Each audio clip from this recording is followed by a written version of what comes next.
Jadi itu yang disebut waspada, hati-hati. Jangan menyerah saja ditelan oleh sejarah, menyerah saja ditelan oleh masyarakat, menyerah saja ditelan oleh struktur genetik kita. Kita bisa fight back.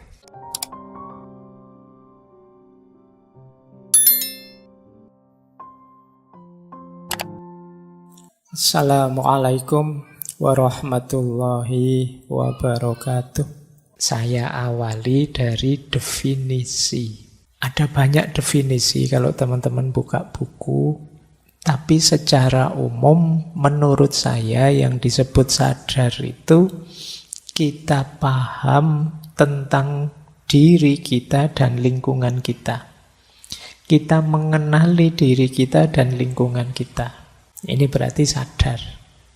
Kalau kita tidak kenal diri kita, tidak ngerti lingkungan sekeliling kita, ya kita disebutnya tidak sadar. Jadi yang paling awal justru paling berat itu mengenali diri. Menyadari siapa aku, mengapa aku seperti ini, mengapa aku di sini. Nah, itu bagian dari kesadaran. Oke. Itu yang pertama ya. Yang kedua, sadar itu kadang didefinisikan sebagai waspada atau terjaga, bangun. Ya ini lawannya pingsan, lawannya koma, lawannya ngantuk. Nah, mungkin ada yang bilang kalau ngantuk itu setengah sadar, Pak. Setengah sadar, setengah enggak. Ya, bisa saja begitu, tapi intinya sadar itu waspada dan terjaga. Nah, misalnya teman-teman tidak waspada, di depannya ada minuman misalnya, terus ketendang. Nah, ketendang itu kan berarti dalam kondisi tidak sadar.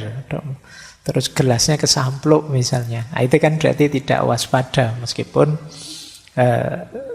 bangun sih, tidak cuma karena kurang waspada. Nah, ini juga disebut tidak sadar. Makanya kalian kan menceritakan pada teman, mohon maaf saya tidak sadar. Saya tidak sengaja, terus gelasnya kesenggol. Terus jatuh. Nah, ya meskipun istilah yang kedua ini kan sering kita pakai jadi modus. Kalau kita salah, kalau kita keliru, kalau kita khilaf apa, terus alasannya tidak sadar. Mohon maaf ya Pak, saya niatnya puasa lu, tidak sadar kok tiba-tiba di dalam warung kayak gini ya misalnya. Ah, itu kamu kan pakai alasan itu tuh, gayamu biar orang tidak menyalahkan kamu. Padahal kamu asik main game misalnya. Loh, saya tidak sadar Pak, dari subuh sampai maghrib saya berarti tadi tidak sholat zuhur, tidak sholat asar. Ya mohon maaf ya Pak, tidak sadar. Ya sadar, wong kamu main game dan menang, ya kadang kalah ngamuk-ngamuk, itu namanya masih sadar. Nah, jadi waspada dan terjaga. Ada juga yang mendefinisikan sadar itu yang nomor 3 itu.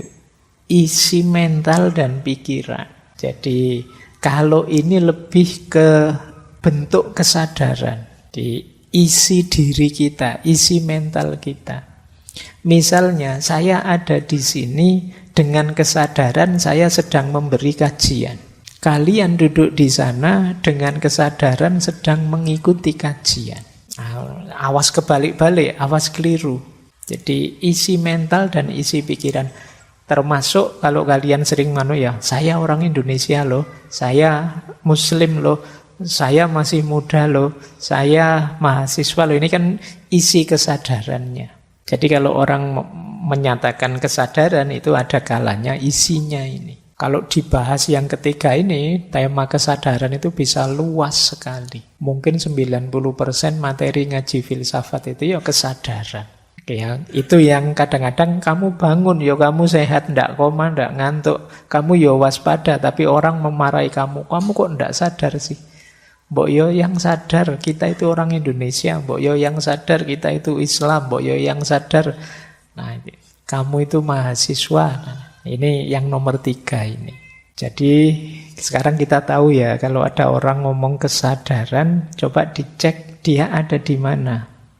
Apakah kesadaran yang pertama, pengenalan diri, pemahaman diri dan lingkungan, ataukah kewaspadaan, keterjagaan? Kalau ini mungkin banyak berhubungan dengan tadi ya, medis dan lain sebagainya. Yang ketiga, isinya. Isi mental dan pikiran. Baik. Jadi ini dari sisi definisinya saja. Nah, ya saya tadi sebelum ke sini tiba-tiba melihat judul novel itu. Dulu pernah kita bahas. Karya Ibnu Tufail. Judulnya Hai bin Yaqdhan. Saya bawa kata-kata itu, saya tidak akan bahas isinya. Kalau kalian ingin tahu isinya, dicek lagi ngaji filsafat yang lama ya. Cuma saya tertarik dengan kata-katanya. Ini novel ini ditulis oleh Ibnu Tufail. Sebelumnya juga Ibnu Sina pernah nulis cerita dengan tokoh Hai bin Yaqdhan juga. Jadi kalau dalam bahasa Arab, Hai itu artinya hidup, Hayyun. Yaqdhan itu artinya bangun. Jadi hidup ini kalau diartikan letterlek ya, itu kan tokoh utamanya memang di novel itu namanya Hai bin Yaqdhan. Kalian boleh beli novelnya. Terjemahannya banyak. Kalau Arabnya juga ada, malah bisa di-download gratis. Kalau mau. Kan tidak apa-apa buat koleksi. Kamu kan kalau urusan perbukuan kan lebih kolektor daripada pembaca. Ya, saya tahu benar itu. Nah, kalau Hai itu artinya orang yang hidup. Kalau Yaqdhan artinya orang yang bangun. Jadi Hai bin Yaqdhan itu orang hidup, anaknya orang yang bangun. Ini menarik ya, dua kata yang digabungkan oleh Ibnu Tufail. Mungkin maksudnya begini. Banyak orang yang hai, yang hidup, tapi tidak bangun. Ya mungkin hidupnya tidak berkualitas, tidak tercerahkan. Tidak sadar tentang kenyataan dirinya, kenyataan lingkungannya. Maka dia ini hidup, wong yo makan, wong yo menghabiskan uang banyak, wong yo orang tuanya capek membiayai. Tapi dia tidak bangun, tidak yaqdhan. Jadi tidak menyala, tidak tercerahkan. Ya, saya pakai kata menyala, kalian sekarang kan sering pakai kata menyala itu. Ya. Jadi yaqdhan itu bangun, menyala. Banyak orang yang hidup tapi tidak bangun. Kalau sebaliknya apa bisa, Pak? Bangun tapi tidak hidup. Logikanya ya tidak mungkin orang bisa tidak hidup kok bisa bangun. Tapi mungkin saja ada orang yang pikirannya kelas tinggi, melangit. Kalau ngomong daki-daki luar biasa, tapi tidak berefek pada kehidupannya. Kalau ngomong kayak ya oh. Apa kayak ya oh itu umum luar biasa tingginya, tapi kenyataan hidupnya tidak sehebat mulutnya. Nah ini mungkin bisa kita definisikan orang yang bangun yaqdhan tapi tidak hai, ilmunya tidak hidup, dia hanya mengawang-awang. Nah, itu mungkin bisa kita arahkan ke situ. Nah, kalimat ini, kata ini saya bawa malam hari ini paling tidak untuk memperjelas yang dimaksud dengan kesadaran. Ada orang membahas kesadaran itu hanya di level high, di level hidup. Pokoknya tidak pingsan, tidak koma, ya. Makannya banyak. Kalau tidur ngorok ya berarti dia hidup, kan gitu. Tapi yang banyak dibahas para filosof, para ulama tentang sadar itu sebenarnya aspek yaqdhan ini. Aspek bangun. Hidup yang tidak sekedar hidup. Seperti dulu ya kata-katanya Hamka itu. Kalau hidup sekedar hidup, ya monyet juga hidup di hutan. Binatang juga hidup semua. Tapi kita ini manusia. Jadi hidup kita harus membangun. Makanya istilahnya yaqdhan itu kan bangun. Jangan tidur saja, jangan rebahan saja. Kita harus bangun. Kalau bahasanya Al-Quran, ya ayyuhal mudassir kum fa'andir. Jadi wahai orang yang berselimut, nah, semoga kalian tersinggung ya dengan kata itu. Atau kalian ngeyel, enggak kok Pak, saya enggak pernah selimutan, Jogja panas sekarang. Jadi enggak tentang saya itu. Itu mungkin kalau diterjemahkan dengan bahasa yang lebih vulgar itu maksudnya wahai orang yang rebahan, kum fa'andir, bangunlah, bangkitlah. Baik, jadi ini dua dimensi kesadaran ya. Jadi malam hari ini mungkin sebagian besar kita membahas yaqdhan. Kesadaran level bangun, tidak sekedar kesadaran bahwa kita hidup. Meskipun nanti kita singgung sedikit tentang hai ini. Yang disebut hidup itu apa? Hidup yang sadar. Baik, ini definisi ya, pemahaman wilayah-wilayah sebelum kita lanjutkan. Nah, sekarang mari kita lihat. Yang disebut sadar itu apa? Ada 3 jenis pengalaman yang disebut sadar. Yang pertama namanya phenomenal consciousness atau kesadaran fenomenal. Yang kedua access consciousness, kesadaran akses. Dan yang ketiga self consciousness, kesadaran tentang diri. Jadi yang pertama, phenomenal consciousness, kesadaran fenomenal. Kesadaran fenomenal itu kita bisa merasakan pengalaman subjektif.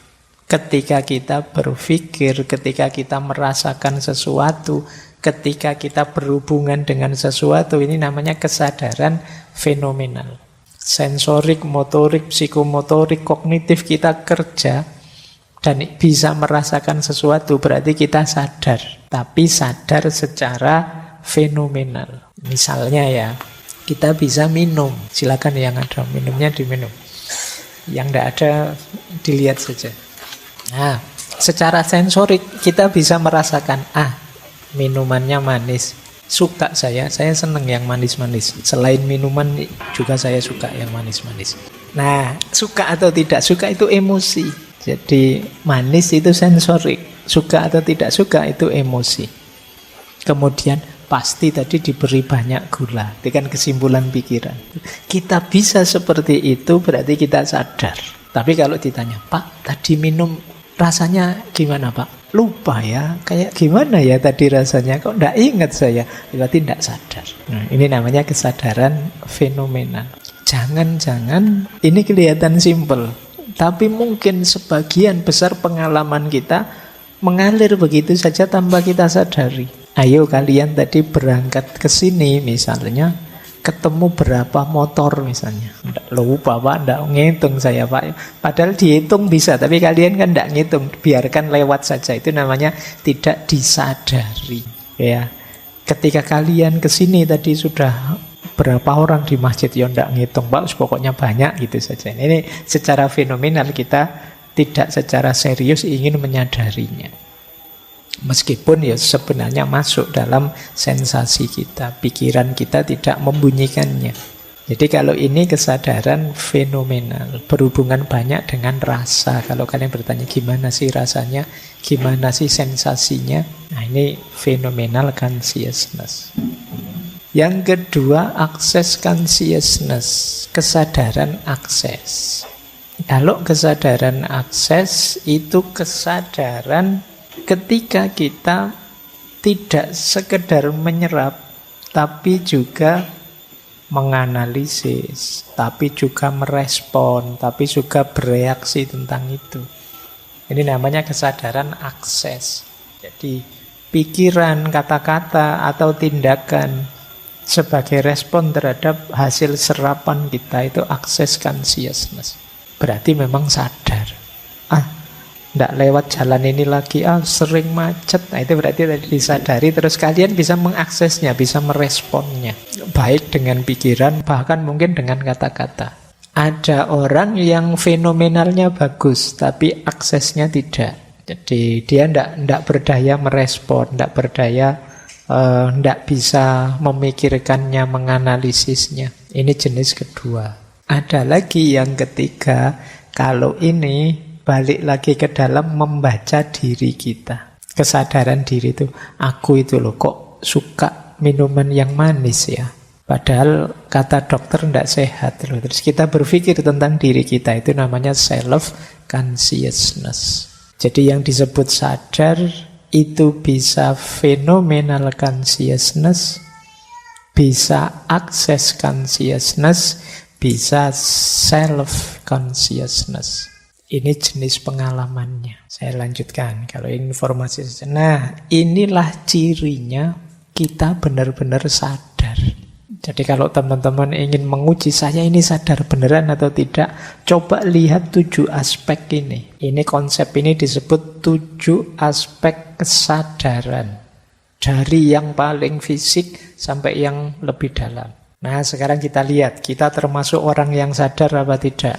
Yang pertama, orang sadar itu cirinya mampu menyadari dan menyerap informasi sensorik. Jadi ciri pertama persepsi. Mata bisa melihat, kemudian telinga bisa mendengar, kemudian hidung bisa, hidung itu apa? Mencium ya. Kamu kalau ciuman pakai hidung? Ya, membau. Ya. Terus kalau merasa pakai apa? Merasa itu lidah apa hati? Iya. Kamu pelajaran panca indera masih belum lulus. Yuk belajar dalam-dalam. Oke ya, yang pertama persepsi. Persepsi normal berarti lumayan, kamu sadar. Tapi hanya satu unsur, masih ada unsur yang lain. Orang sadar yang kedua, cirinya apa? Attention.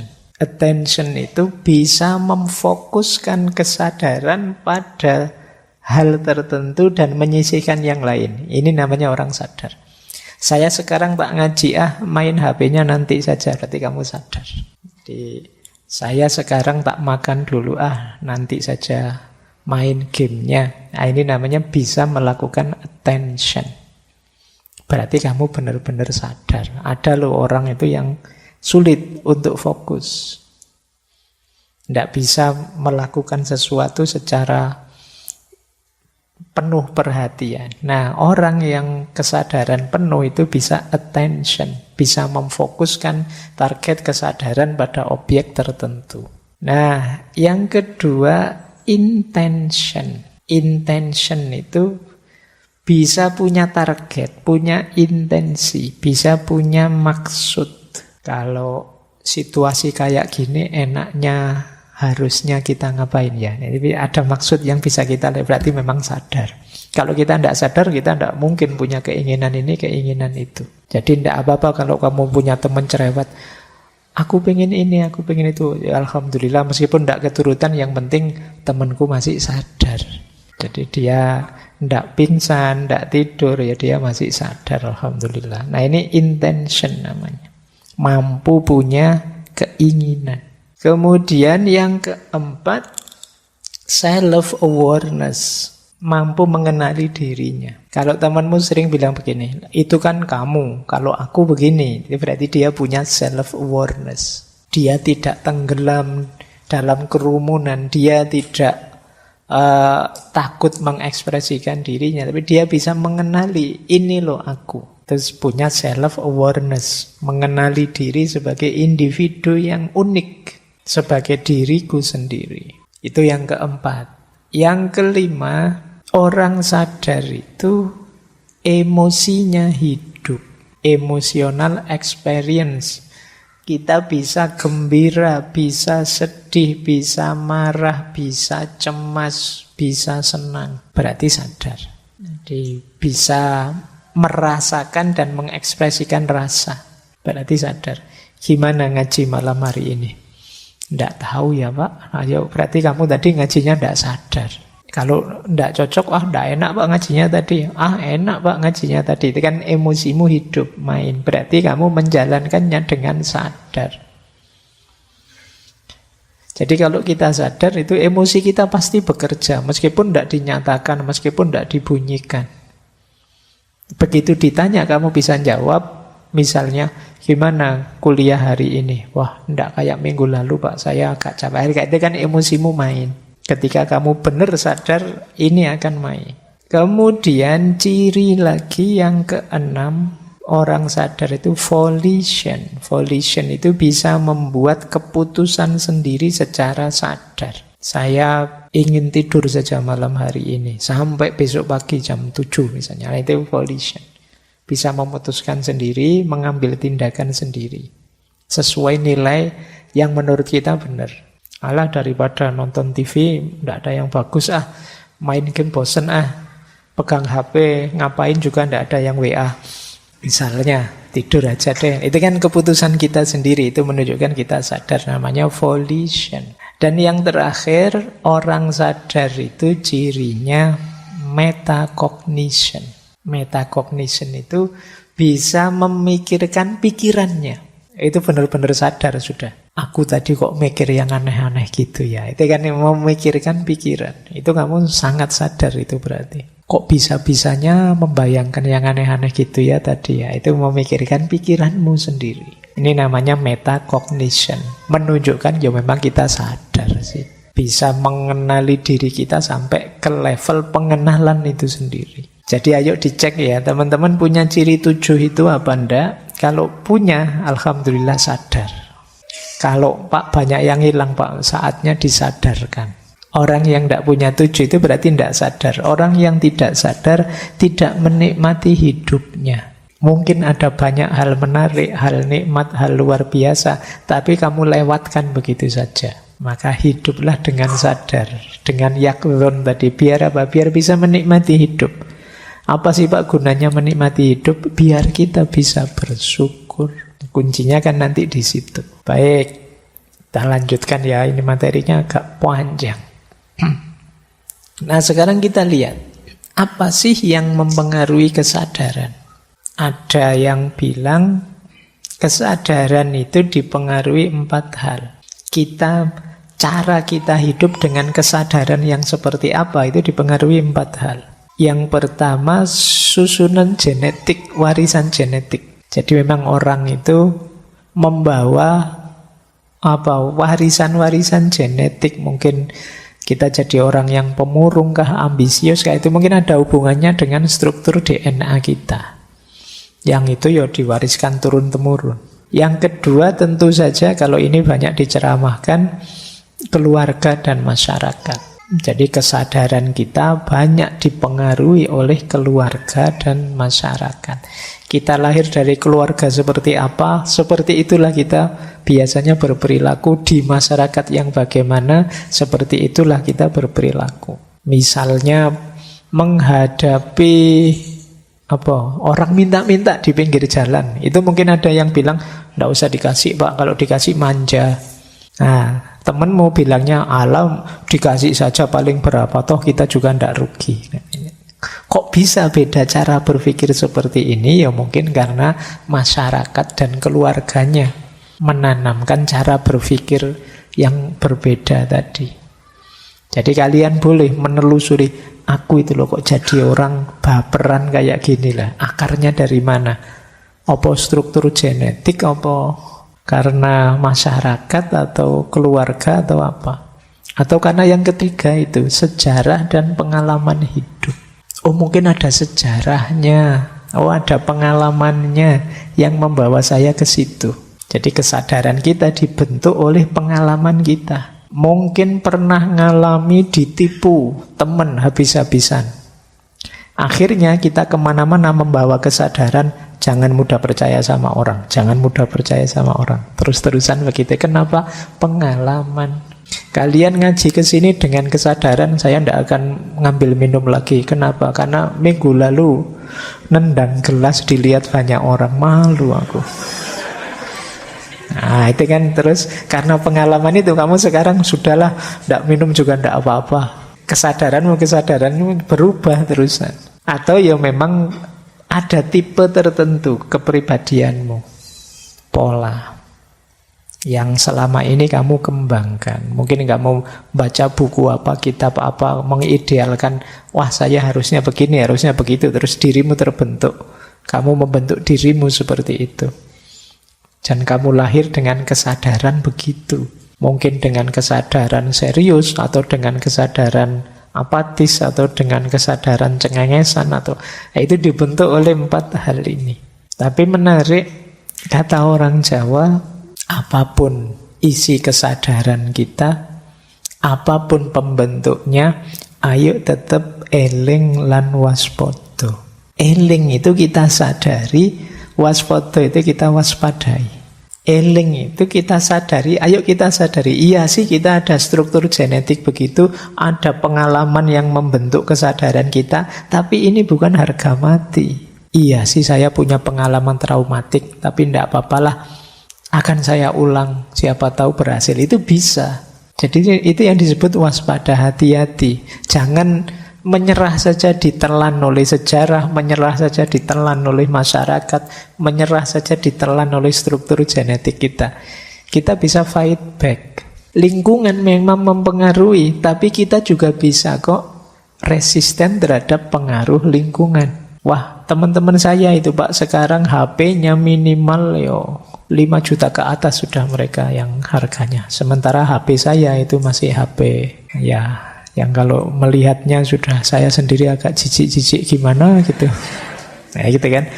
Tapi tidak apa-apa saya pakai ini saja, wong. Yang penting kan fungsinya, bukan mereknya, bukan harganya. Loh, ini kamu bisa kok begitu. Itu yang dimaksud eling lan waspada.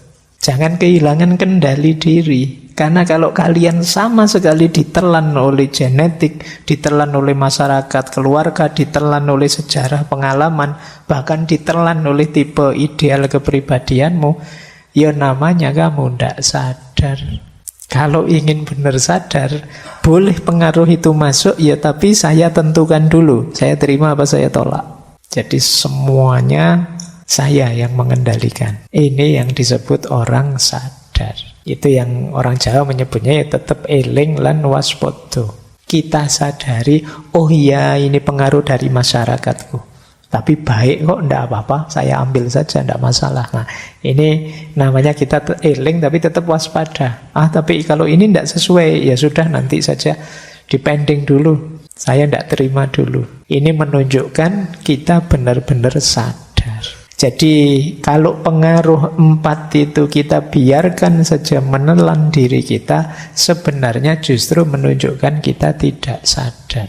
Untuk menunjukkan bahwa kita sadar, ya kita tetap waspada dan eling. Ini saya ambil pakai istilah bahasa Jawa, tidak apa-apa ya, kalian akrab familiar dengan istilah ini. Kapan-kapan kita bahas panjang lebar.